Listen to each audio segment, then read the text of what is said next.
귀한 찬양 하나님께서 기뻐 받으시고 우리 모두에게 큰 은혜 된 줄 믿습니다. 찬양을 듣는 내내 왜 장구가 없을까 그 생각을 했습니다. 이럴 때 장구가 한번 쳐야 되는 거 아닙니까? 그런 생각이 들었습니다. 곡이 그런 풍 같아요. 저 음악 잘 모르지만 어깨가 좀 들썩들썩 그러지 않습니까? 내일이 추석날이잖아요. 그래서 힘 좀 내시라고 아마 귀한 찬양 준비해 주신 줄 믿습니다. 여러 가지 어려운 기도 제목이 있고 고난도 있고 광야길을 걷고 있지만 하나님이 우리와 함께 하시지 않습니까? 우리 그 믿음으로 올해 남은 시간도 우리 남은 인생도 주와 함께 정말 동행하는 찬양 가사처럼 주 예수와 동행하니 그 어디나 거기가 하나님 나라입니다. 주님과 동행하는 곳이 하나님 나라인 줄 믿습니다.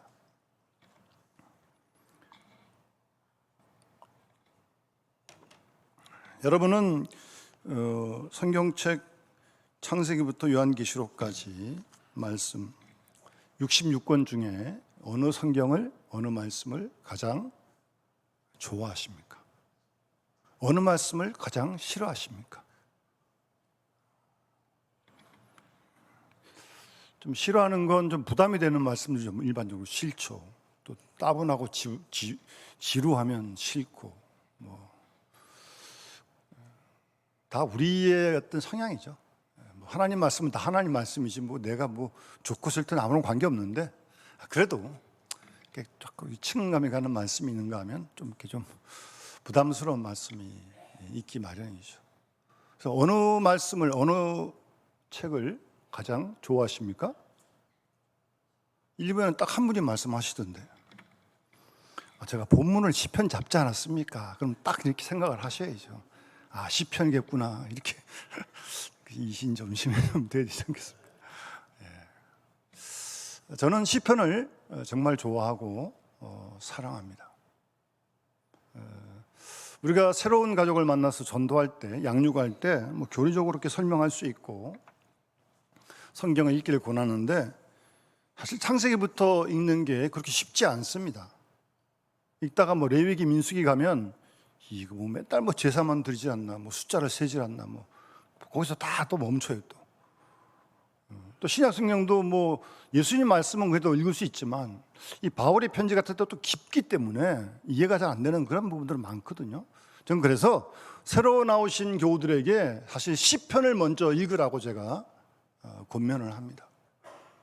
우리가 여러분 개인적으로 좋아하는 시 있지 않습니까? 없습니까? 우리 김정수 사님은 시를 잘 쓰시는데 책도 만들었어요.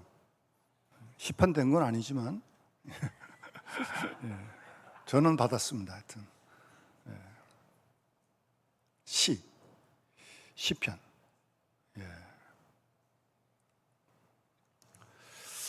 여러분 혹시 그 감성지수라고 들어보셨죠? 감성지수. 대비되는 말이 지능지수죠. IQ. 감성지수는 EQ입니다. 사람들은 이 지능지수를 키우고 지능지수가 높은 걸 또 자랑도 하고 물론 좋은 거죠. 남보다 지능지수. 그리고 이제 여러 가지 정보나 또 책을 통해서 지식을 통해서 그건 또 키워갈 수도 있고. 근데 지능지수는 신경을 정말 많이 쓰는데 거기에 비해서 감성지수는 별로 요즘 바쁜 시대에 신경을 안 쓰는 것 같아요. 감성지수. 감성이 어딨냐, 감성이. 근데 여러분 이거는 아무리 AI 아니라 무슨 시대가 오더라도 사람이 지정의에 균형을 맞춘 사람이 돼야 되는 거 아닙니까? 지능은 뛰어난데 감성이 제로다. 그 사람입니까? 근데 너무 우리 좀 감성을 좀 소홀히 하는, 물론 바빠서 그럴 수도 있죠. 그래서 정말 이 감성이 메마르면요, 여러분, 이 감성이 신앙적인 감성과도 연결이 되어지는데 신앙생활하면서도 아무런 감동이 없는 거예요. 나왔다, 예배드린다, 찬송한다, 기도한다, 봉사한다, 다 해요 하기는. 그러나 아무런 감동이 없어. 기쁨의 눈물도 없고 슬픔의 눈물도 없고, 그날이 그날이고 왔다 갔다 왔다 갔다. 이거는 상당히 위험한 증세 아닙니까?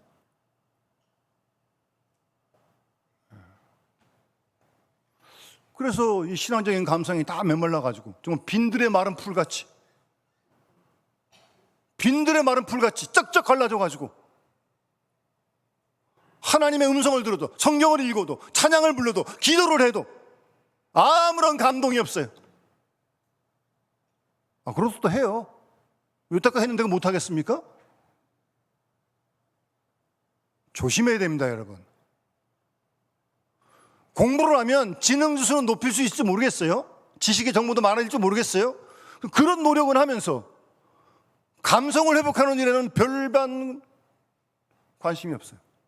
이게 먹고 사느라고 크게 관리 없거든요. 이거는 기형적인 현상입니다. 어느 연구에 의하면 성공한 사람을 이렇게 보면 일반적으로 감성 지수가 높다, 그런 어떤 통계도 본 적이 있어요.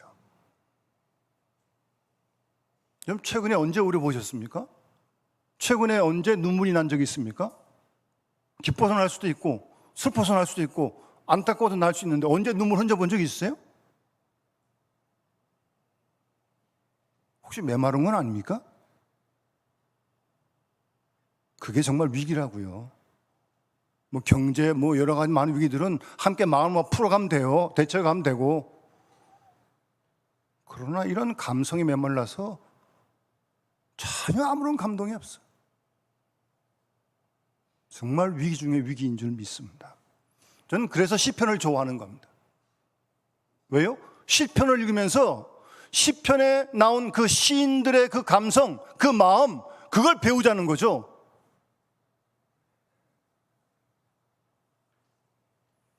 그래서 혹자는 시편을 가리켜서 기도를 배우는 책이다라고 말했습니다. 여러분, 기도 이렇게 대표기도 이렇게 쉽지 않잖아요. 개인적으로 기도하는 것도 이거 쉽지 않잖아요. 시편을 많이 읽으세요. 시편의 시인들의 노래를 여러분들의 노래로, 기도를 여러분들 기도로 바꿔서 그대로 하시면 돼. 여기서 정말 기도를 배울 수 있는 좋은 책이 시편의 말씀입니다. 지난 8월, 9월 두 달 동안 시편 150편을 다 이렇게 필사했는데, 필사는 끝났지만 날마다 시편을 좀 더 가까이 하시기 바랍니다. 시인의 마음을 한번 헤아려 보시고 이 시인의 내용을 가지고 똑같이 기도하는 거예요. 오늘 말씀 같은 것도 그런 거 아니에요? 내가 여호와를 기다렸더니 귀를 기울이사 내가 나의 부르짖음을 하나님이 들으셨도다. 지금 다윗은 기가 막힐 웅덩이와 수렁에 지금 빠져 있습니다. 그런 기간이 오래됐어요. 기가 막힐 웅덩이, 수렁, 스스로 헤쳐나오기 어려워요. 그런 속에서 하나님께 부르짖었다는 거예요. 기도했다는 겁니다. 그랬더니 하나님이 들으셨다고요. 그렇게 노래하고 간증하는 겁니다. 이런 간증이 우리에도 있기를 바랍니다. 우리도 하나님께 부르짖을 수 있길 바랍니다. 뭘 부르짖는 거예요? 정말 우리의 이 메말라버린 심성을, 메말라버린 감성을 정말 하나님 어떻게 부셔주는지 회복시켜달라고 정말 부르짖어야 되는 거 아닙니까? 다른 것도 물론 많지만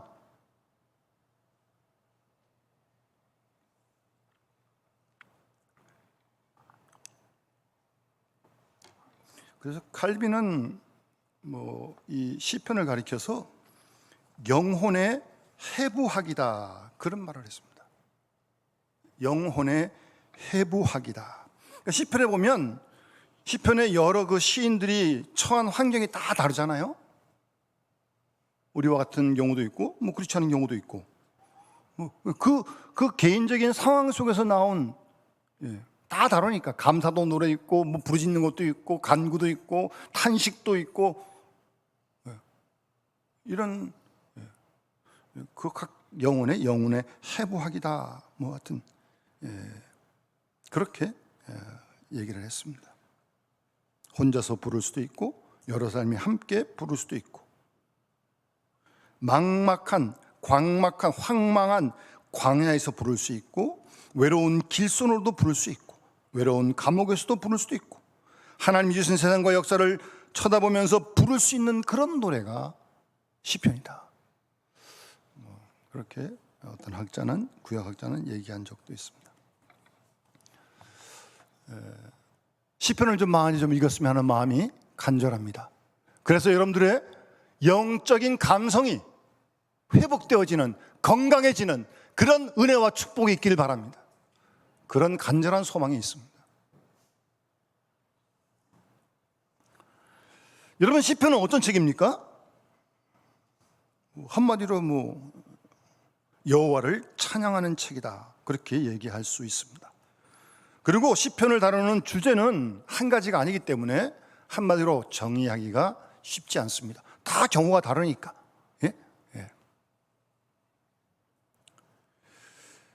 그런데 우리가 시편을 읽을 때 누구나 공감하는 한 가지는 이 시편 속에 이 시를 쓴 시인들 속에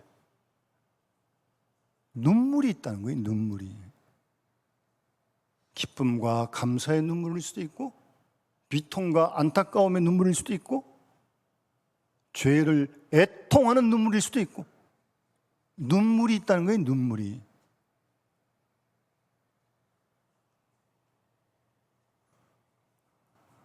시편 기자들의 마음속에는 눈물이 있다고요. 여러분들은 현재 여러분 삶 속에서 어떠한 눈물이 있습니까? 어떤 눈물이 있습니까? 시편은 시인들이 그들의 그 삶의 현장 속에서 그 당하는 여러 가지 어려움, 고난, 고통, 질병, 억울함 속에서 그 눈물 속에서 터져나오는 그 노래가 시편의 말씀들입니다.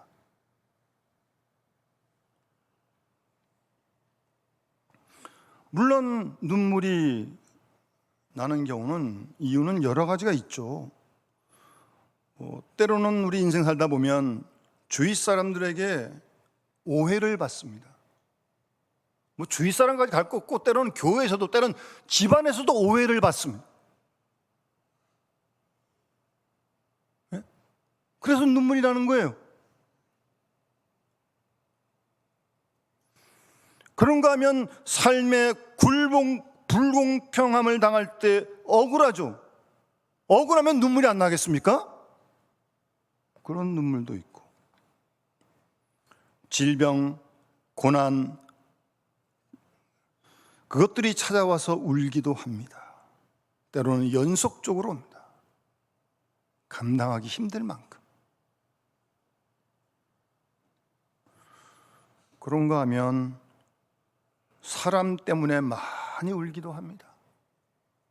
자식일 수도 있고 주위 사람일 수도 있고 안 믿는 사람일 수도 있고 때로는 교인들 중에서도 교인 때문에 많이 아파하고 우는 경우도 있습니다. 병과 고통 때문에 눈물을 흘릴 때도 있고 때로는 자신의 죄 때문에 회개와 통회의 눈물을 흘리기도 합니다.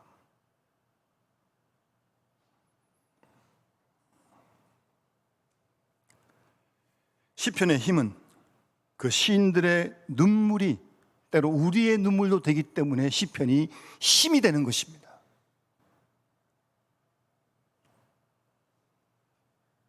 그 시인들이 그 고난의 현장 속에서 발견한 대답이 우리의 대답이 될 수도 있다는 말씀입니다. 시편을 좀 특별히 좀 많이 좀 읽으세요.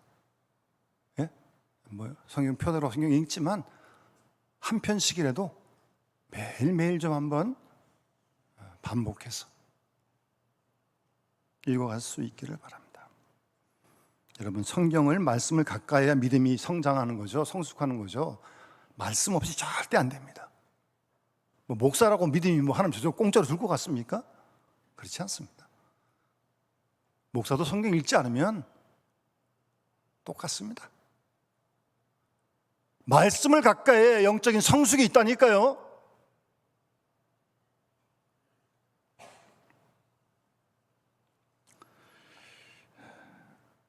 시편은 고난의 광야를 걸어가는 우리들에게도 우리를 찬송으로 인도하는 그런 말씀인 줄 믿습니다. 그래서 오늘 본문에도 그랬듯이 시편에는 부르짖는다는 표현이, 부르짖는다는 말씀이 굉장히 많이 나옵니다. 여러분, 하나님께서 이스라엘 사람들을 왜 애굽에서 구원하셨습니까? 애굽에서 죽겠다고 430년 종살이 하면서 부르짖으니까 하나님이 들으시고 그들을 구원하신 겁니다. 오늘도 부르짖었더니 하나님이 들으셨다고요. 하나님이 수렁이와 웅덩이에서, 기가 막힌 웅덩이에서 끌어올려 주셨다고 그렇게 노래하고 있는 겁니다. 우리도 하나님께 우리의 고난과 광야가 어떤 현장이든 간에 거기서 부르짖으면 우리를 구원하실 줄 믿습니다. 부르짖으세요. 아프세요? 힘드세요? 부르짖으시라니까.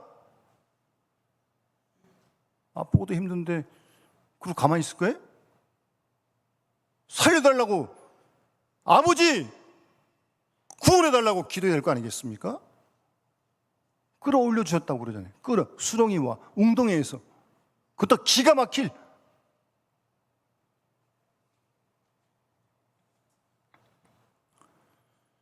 시편의 주제는 우리의 부르짖음을 하나님이 들으신다는 것을 계속 말씀해 주고 있는 겁니다. 병에서 건지시기도 하시고 고난 가운데서도 고난을 견디게 하시고, 고난이 안 끝날 수도 있어요. 계속 고난 가운데 있을 수 있어요. 그러나 고난으로 오는 두려움을 이기게 해주신다는 말씀입니다. 그래서 부르짖는 거예요, 하나님께.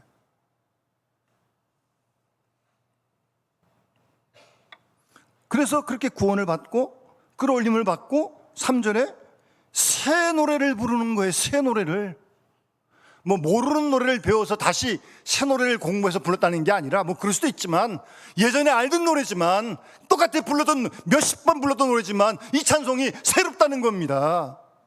새로운 마음으로 부르니까, 새로운 감동으로 부르니까 새 노래를 우리 입에 하나님께 올린 찬송을 두셨다고 그렇게 노래하지 않습니까? 그렇게 새 노래를 불렀더니 그 다음 뭐예요? 주위 사람들이 보고 두려워하여 그들이 여호와를 의지하리로다. 아멘. 우리가 그런 가운데서, 고난 가운데, 광야 가운데서 부르짖고 찬양함으로 견디고 벗어나고 구원받은, 그걸 보고 주위 사람들이 하나님을 두려워하고 하나님을 의지하게 되었다고 그렇게 노래하고 있지 않습니까, 여러분? 여러분을 보고 여러분 주위의 사람들이 이렇게 부르짖고 하나님의 응답을 받는 그 모습을 보고 주위 사람들이, 나도 하나님 믿어야겠다, 하나님 의지해야겠다, 그런 놀라운 역사가 있도록 말입니다. 그런 사명이 우리에게 있는 겁니다, 여러분. 아시겠습니까? 나 하나 잘 먹고 잘 살고 거기에 끝나는 게 아닙니다.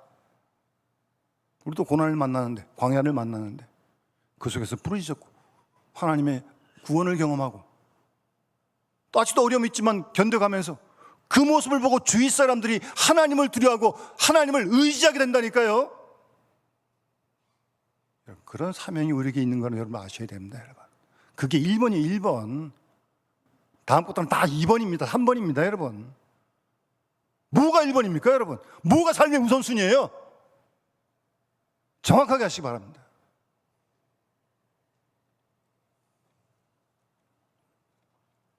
기쁠 때 부르는 노래뿐만 아니라 슬픔을 이기는 노래를 주셨다고 그렇게 노래하는 거예요. 새 노래를. 저와 여러분들의 마음속에 이런 구원의 은혜를 경험하고 고통 가운데서 견디면서 새 노래를 날마다 부를 수 있길 바랍니다. 날마다. 그럼 그게 신앙생활입니다, 여러분.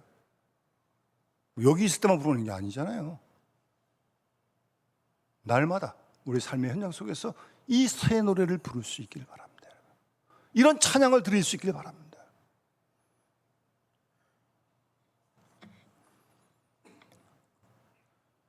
더 놀라운 것은 이런 찬양 터지게 되면 어쨌든 주위에 안 믿는 사람들이 하나님을 의지하게 된다고 오늘 성경 본문은 우리에게 분명히 말씀해 주고 있습니다.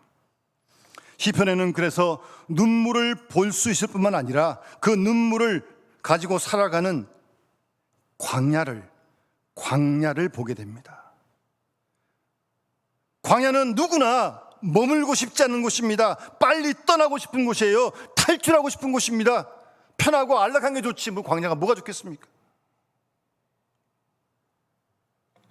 그래서 이 광야에는 두 가지 특징이 있는데, 이 광야는 우선 광야 생활이 힘듭니다. 뭐 하나 편한 거 있겠어요, 광야 생활이. 집단마다 고생이라며요. 광야는 힘들어요.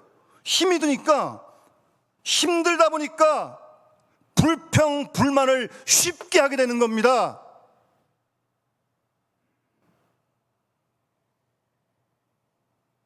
그래서 광야에서 제일 많이 외치는 말이 무슨 말이겠어요? 하나님 왜 나에게 이런 고난을 주시냐고, 하필이면 나냐고, 그런 불평을 털어놓는 거죠. 남들은 다 괜찮은데, 멀쩡한데, 나보다 못한데도 불구하고 뭐 그런 생각하면서 그러는 거죠. 그렇게 힘들고 불평하는 것이 광야인데, 꼭 그런 것만 있는 건 아닙니다.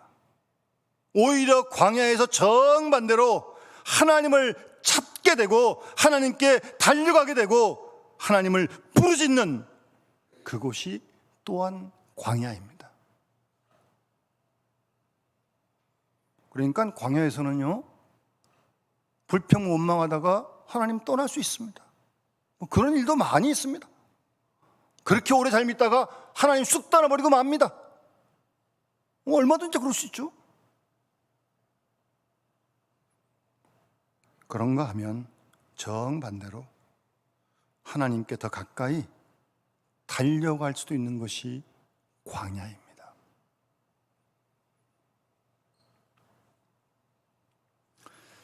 이스라엘 백성들에게 하나님께서 40년 광야를 주시지 않으셨습니까? 우리에게도 작고 큰, 조금씩은 다르겠지만 인생의 광야가 있는 줄 믿습니다. 그래서 그런 말씀들을 이렇게 묵상하다 보면 하나님은 우리하고 좋은 추억거리를 좀 많이 만드시려는 것 같아요. 그런 생각 안 드세요? 예? 예. 그래서 평생 잊지 못할, 예? 그런 추억을 하나님은 좀 많이 만들고 싶어 하는 것이 아닌가 라는 생각이 들 때도 있습니다.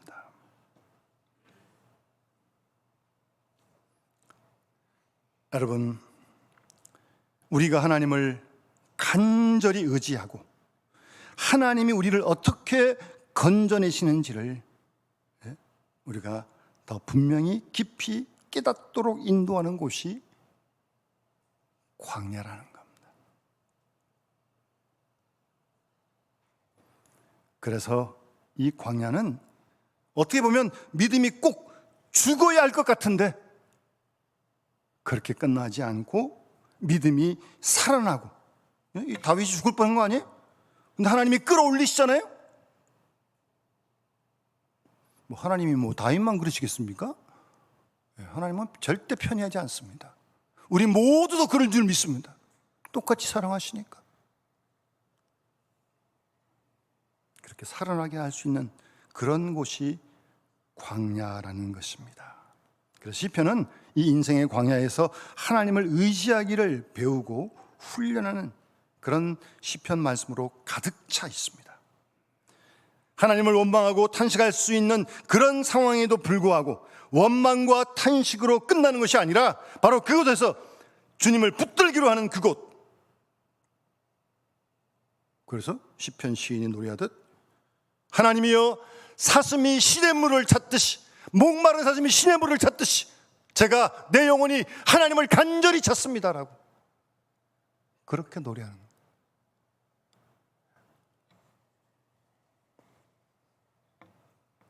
그런 신앙에 도달하게 하는 책이 바로 시편 말씀이라는 말씀입니다.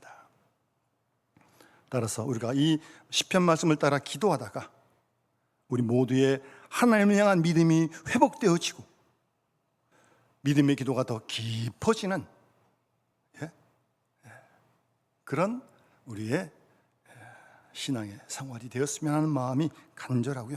하여튼 그렇게 마음으로 시편을 좀 계속 읽었으면 좋겠습니다.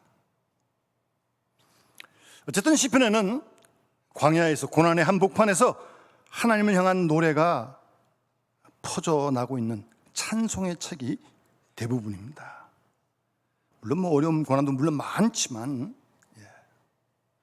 그럼 이들이 시편의 시인들이 노래한 하나님은 어떤 하나님일까? 눈물로 기도하다가 그들은 어떤 주님을 노래하는가? 좀 몇 가지로 좀 정리하려고 합니다. 방송실 거기 시편 19편 한번 띄워주십시오. 1절 여기 보세요. 크게 한번 읽으세요. 시작.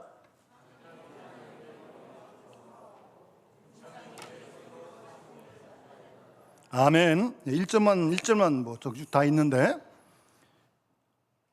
여러분 고통의 고난의 광야 속에서 시인들은 공통적으로 창조주 하나님을 노래하고 있는 겁니다. 지금 1절은 다시 한번 크게 읽으세요. 하늘이 시작.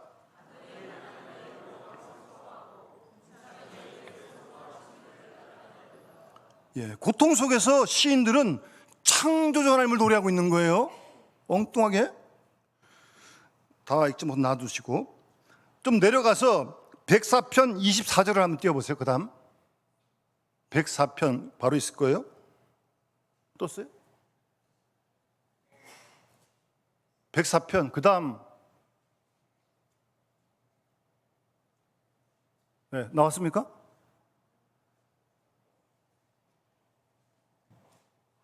시간 많이 걸리네요. 난 기가 이렇게 많이 잘 몰랐어요. 104편 24절 크게 한번 읽읍시다. 시작.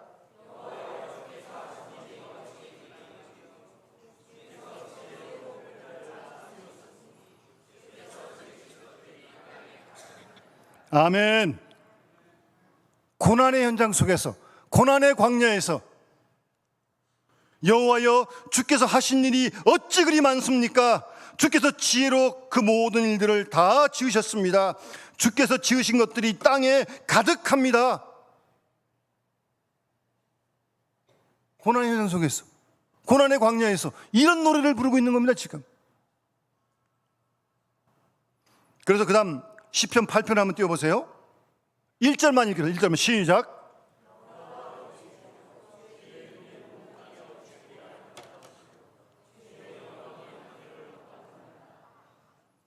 여러분 이게 시잖아요. 시.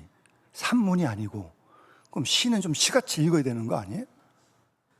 예? 여러분이 잘 아시는 시편 아닙니까? 이 시편으로 찬양도 있잖아요. 여호와 우리 주여. 그 찬양 노래 가사예요 이게? 아니 그런 고난의 광야 속에서 주의 영광이 하늘을 덮었습니다. 뭐 주의 손가락으로 만드신 주의 하늘과 인자가 무엇이기에, 사람이 무엇이기에 주께서 그를 생각하시고 지금 고난의 현장, 고난의 광야 속에 있는데 자기를 생각하는 하나님을 기억하고 창조주 하나님을 노래하고 있다는 겁니다. 여러분. 고난의 광야에서 기도하는 사람은 하나님을 노래하게 되는데 창조주 하나님을 노래하게 됩니다. 자기의 문제 속에, 자기의 고통 속에, 자기의 질병 속에 빠져 있는 사람이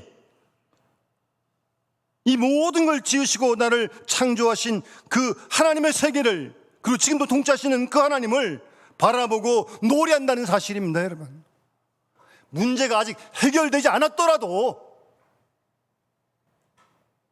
그런 신앙을 노래하고 있는 겁니다. 여러분.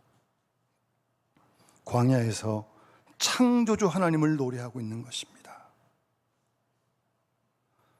우리가 어떤 고난 현장, 아픔이 있는지 모르겠지만 바로 그 자리에서 오늘 우리도 시인들처럼 창조주 하나님, 광대하신 하나님을 우리가 함께 노래할 수 있길 바랍니다. 여러분, 노래하세요. 아픈 건 아픈 거고 힘든 건 힘든 거지만 그것 때문에 그것도 못하고 있다면 뭐예요 이거는 도대체? 찬양하세요. 하나님의 창조하심을 찬양하시라고요. 그런 신앙을 우리에게 가르쳐 주고 있는 것입니다. 주님의 광대하심 앞에 내가 당한 문제과 고통이 얼마나 작은 것인지를 깨닫게 되는 거죠. 그래서 새 노래를 부르는 거예요. 새 노래를. 아직 문제가 해결되지 않았습니다. 여전히 고난 가운데 있습니다. 여전히 광야 가운데 있습니다. 그러나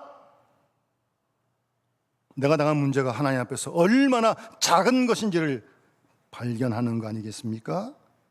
그래서 시인들은 광야에서 창조주 하나님을 이렇게 노래하고 있는 겁니다.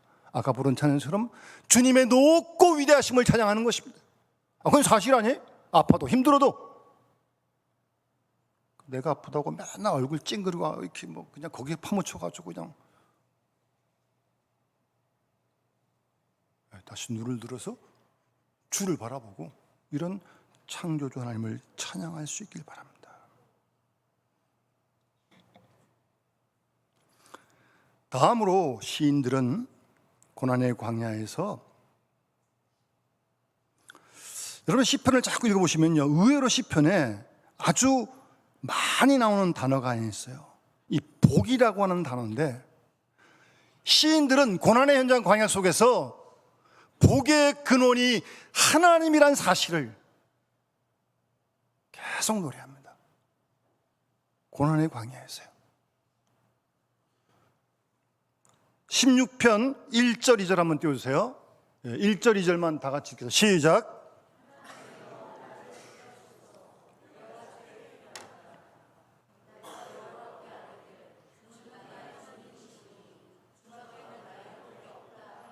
아멘. 좀 크게 합시다. 아멘. 여러분, 주님밖에 복이 없습니까? 뭐 딴 거 또 필요한 거 있는 거 아니에요? 또 숨겨둔 거 있는 거 아닙니까? 주님이 1번이에요. 주님이. 주밖에 내 복이 없다고요. 주님만이 내게 복이라고요. 놀라운 것은 고난의 광야에서 복의 주인이 하나님인 걸 말씀하고 있다는 사실입니다. 고난을 통과하면서 내가 힘들다고 하나님이 나를 힘들게 하시는 그런 분 아니라 하나님은 여전히 복의 주인이라고 그런 고백을 하고 있는 겁니다. 내가 어려워도 힘들어도. 그래서 29편 11절을 한번 띄우세요. 나왔어요? 여기 밑에 가운데 11절 시작.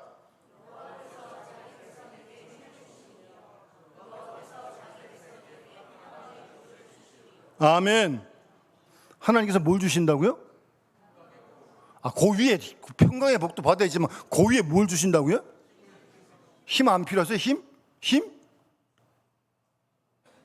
힘이 있어야죠. 힘이. 하나님이 힘을 주신다고 놀아다니 지금요. 힘든데 아픈데 정말 까불어질 수밖에 없는데 하나님이 부르짖으면 힘을 주신다고요. 힘. 여호와를 앙망한 자에게 새 힘을 주신다고 말씀하지 않습니까, 여러분? 뿐만 아니라 평강의 복을 주시겠다고요. 평강의 복. 하나님의 백성들에게. 여러분, 우리 속에 평강의 복이 가득해야 우리를 통해 그 평강이 좀 전해질 거 아니겠습니까? 이 속이 불안하고 여기가 이상 살기가 등등한데 그게 전해질 게 이상한 것만 자꾸 전해지는 거지. 평강의 복. 내가 먼저 받고 누리고 이걸 갖다 나누는 평화의 도구가 되는 거 아닙니까? 그걸 노래하고 있잖아요, 지금.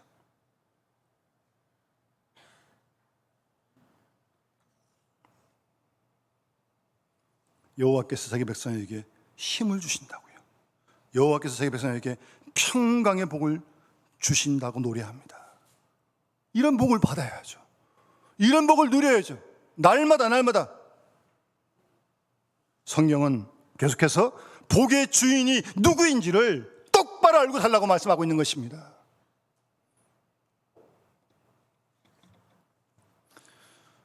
시편 73편을 쓴 사람은 아삽이라는 사람입니다. 73편을 읽어보면 이 아삽은 억울해서 웁니다. 왜 억울하냐? 악한 자가 왜 이렇게 잘 돼요? 막 죄를 막 밥 먹듯 지는데 왜 이렇게 잘 나가는 거예요 도대체? 하나님 살아계시다며. 그래서 고민하는 거예요. 의롭고 바르게 사는데 왜 이렇게 힘들어요? 왜 이렇게 고난이 겹쳐요? 그 때문에 괴로워하는 거예요, 이 아삽은. 그래서 미끄러질 뻔했다, 그런 표현도 씁니다. 정말 신앙을 잃어버릴 뻔했다는 거예요. 그것 때문에 괴로워서. 그러다가 성전에 들어가다가 깨달았다고 아삽은 노래합니다. 그러면서 마지막 노래하는 말씀이 28절 말씀이에요. 이 같이 읽어요. 시작.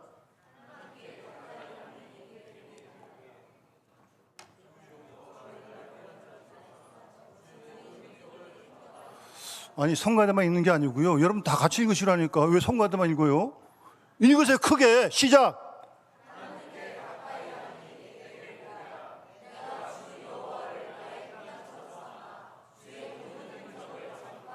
아멘. 여러분, 하나님을 가까이 하는 게 최고의 복인 줄 믿습니다. 여러분, 아삽은 깨달은 거예요. 성전에 들어가다가 넘어질 뻔했어요. 신앙을 다 잊어버릴 뻔했어요. 성전에 들어가 깨닫고 이 시를 쓰는 겁니다. 지금 하나님을 가까이 하는 게 최고의 복인 줄 믿습니다. 아까 예배 전에 찬송을 아까 전에 부르시던데, 주님을 가까이 하는 게 그렇게 쉽지 않습니다. 여러분, 내 주를 가까이 하게 하면 십자가 짐 같은 고난이에요. 고통이에요. 그래도 주님께서 가까이 가고 싶어. 왜? 그게 최고의 복이니까. 하나님께 가까이 하면 최고의 복입니다. 여러분, 신앙의 여정이라는 게 뭡니까? 주님께 점점 가까이 가는 게 우리 신앙의 여정 아니겠습니까? 딴 거 다 잘 됐는데 가까이 가지 못했다, 꽝이에요, 꽝. 이렇게 시간 들이고 마음 들이고 물질 들이고 하나님께 나가지 못했다? 이것처럼 억울한 게 어디 있습니까, 여러분?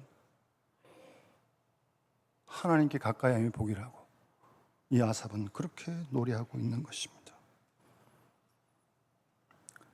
눈물의 고난길을 통과하면서 거기서 나온 고백이고 간증입니다. 주님만이 최고의 복, 참된 복입니다. 그렇게 노래하고 있는 것입니다. 그래서 시편 3편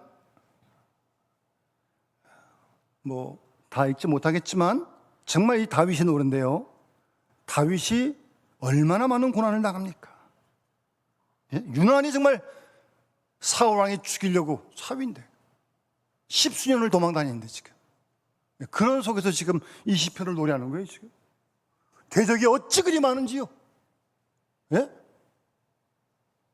또 대적은 말하기를 하나님께 구원도 받지 못한다, 빈정대는 겁니다. 이거 아주 네가 믿는 어디 있냐, 그 소리 아닙니까 이거. 3절 읽으세요. 시작.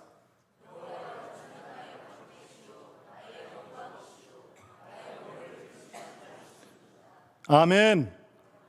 하나님이 방패가 되시고 영광이 되시고 하나님이 우리 머리를 들게 해주신다고요. 여러분, 고개 푹 숙이고 다니지 마세요. 기죽지도 마시고 낙심도 하지 마시고 하나님 우리 머리를 들게 하신다니까요.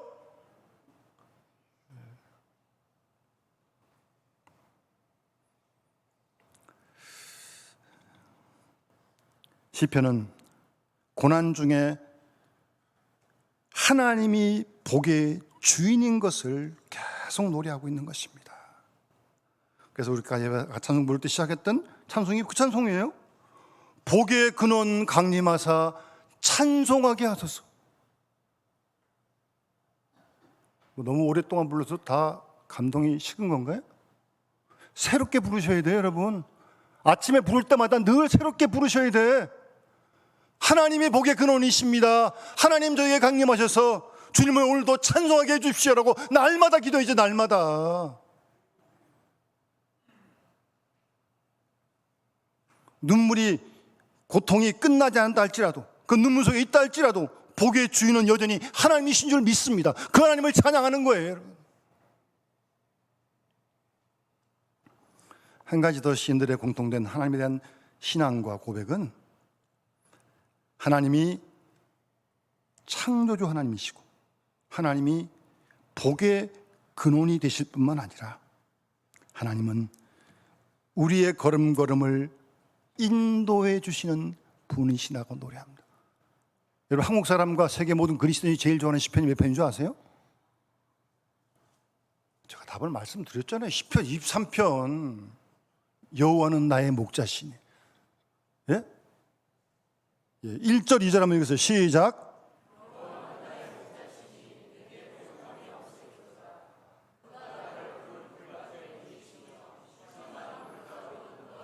아멘. 지금 고난의 광야를 걷고 있고 통과하고 있다 할지라도 하나님이 복의 근원 되시고 하나님이 창조가 되어서 우리를 인도하신 줄 믿습니다. 인도하시죠. 예? 그래서 사망의 음침한 골짜기를 다닐지라도 두려워하지 않습니다. 왜? 주님이 함께 하시니까. 이런 믿음을 회복하셔야 돼요, 여러분. 그래서 시편을 이렇게 쭉 읽다 보면 이 다윗의 인생론이 특히 23편에 잘 나와 있어요. 다윗의 전 생애를 하나님이 지금 이렇게 인도한다는 이런 고백이고, 특별히 39편 보시면 39편 4절 맨 위에 여기서 시작. 여호와여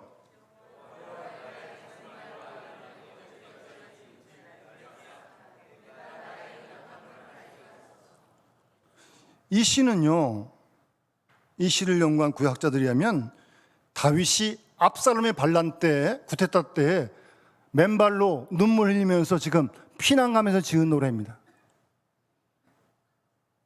아들하고 한번 싸워서 그를 죽일 수도 없고, 예? 아버지가 뭐 힘이 없어서 도망가는 거 아니에요. 어떻게 아들하고 싸워 죽이겠어요? 그 막 얼마나 화가 나겠어요? 뭐 압살롬에게 뭐 심한 욕 다 하고 싶겠죠. 그러나 욕하지 않습니다. 그렇게 퍼붓지 않습니다. 얼마나 속은 그냥 화가 나겠습니까? 네. 그럴 때 지금 이 찬송, 그런 눈물의 광야를 지나가면서 이 노래를 지금 부르고 있는 겁니다. 그럴 때 내 종말과 내 연한이 언제까지인지 알게 해 주십시오. 내가 나의 연약함을 알게 해 주십시오. 다윗이 왕이었는데 그런 자신의 인생론을 여기서 피력하고 있는 거예요. 억울해 죽겠는데 거기도 속에서 인간이 얼마나 연약한 존재지. 5절 한번 읽어서 시작.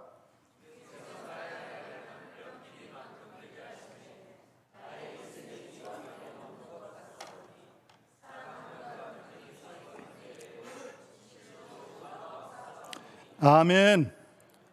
예.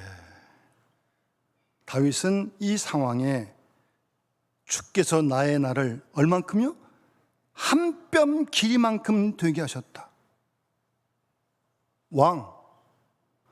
여러분, 자기 인생이 한 뼘 길이밖에 안 된다는 사람은요, 절대 사람하고 안 싸웁니다. 1000년 만년 살 줄 아니까 막 싸우는 거예요. 피튀기 형제간에도. 아니, 인생이 요 한 뼘인데? 한 뼘밖에 안 되는데? 안 싸워요.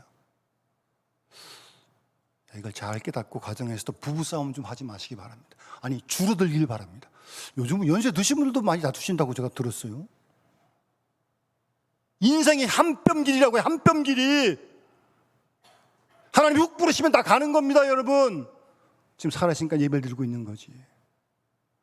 그게 인생이라고요. 1000년 만년 사는 게 아닙니다. 착각하지 마십시오.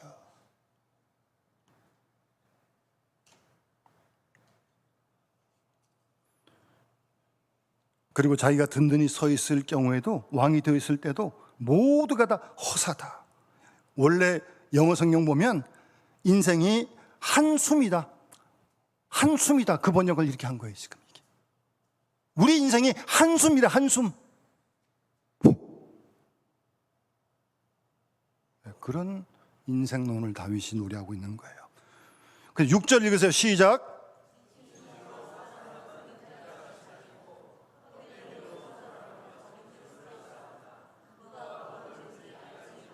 아멘. 분주하게 정말 바쁘게 다니는데 그림자같이 다녀요. 그림자같이. 헛된 일로 소란스러워. 열심히 뭘 하긴 하는데 이게 별로 중요한 일이 아니야. 그런 일에 목숨을 걸어요.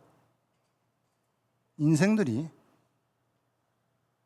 그리고 재물을 쌓긴 쌓는데 그 쌓은 재물을 누가 거둘는지 알지 못한다. 두고 봐야 돼요. 누가 거둘지 몰라요. 번 사람 따로 있고 쓴 사람 따로 있는 거예요, 여러분. 몰라요, 몰라. 그렇게 노래하잖아요, 지금 다윗이. 정말 얼마나 그 마음이 막 터질 것 같겠습니까?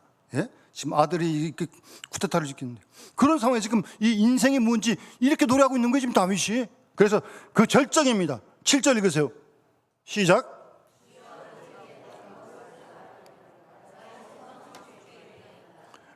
아멘. 주여, 이제 내가 무엇을 더 바라겠습니까? 왕 아니에요, 왕. 나의 소망은 어디 있다고요? 주님께 있습니다. 왕의 자리에 있는 것도 아니고 아들이나 딸이나 자식에게 있는 것도 아니고 권력에 있는 것도 아니고 주님께만 소망이 있다는 게 주님께만. 여러분의 소망은 무엇입니까? 어디에 여러분 소망을 다 걸었습니까? 다시 잘 점검해 보시기 바랍니다. 그래서 이어지는 12절에 여호와여 내가 눈물 흘릴 때 잠잠하지 마십시오. 그렇게 그냥 매달리듯이 기도하다가 48편 14절 한 절만 더 보여주세요. 예, 여기 14절 밑에 읽어서 시작.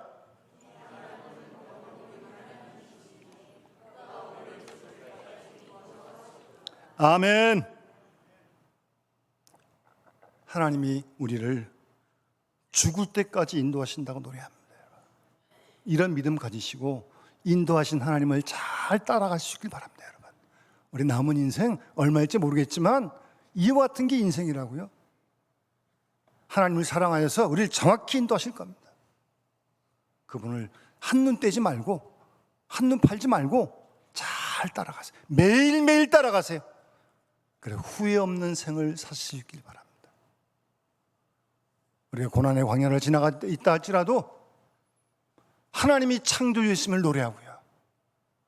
그 하나님이 복의 근원임을 우리가 잊지 않고 그 하나님이 우리를 죽을 때까지 인도하신 줄 믿고 한 걸음 한 걸음 주님과 함께 우리의 인생길 살아가는 우리 믿음의 사람들 다 되어주시기를 주님으로 축원합니다. 우리 찬송가 384장 찬양 드리면서 봉헌하도록 하겠습니다.